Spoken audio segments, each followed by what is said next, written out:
Yan si Ate Terry naghuhugas. Ayun si nanay na maganda. Yun o, niluluto nila. Pero luto na yan. Tinulang manok.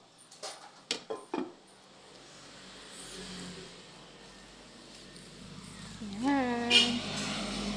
Saan?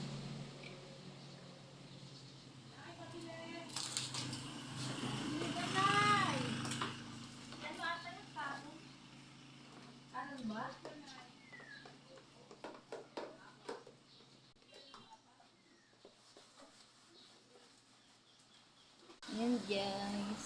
Hi. So, tambay lang po kami dito kay nanay.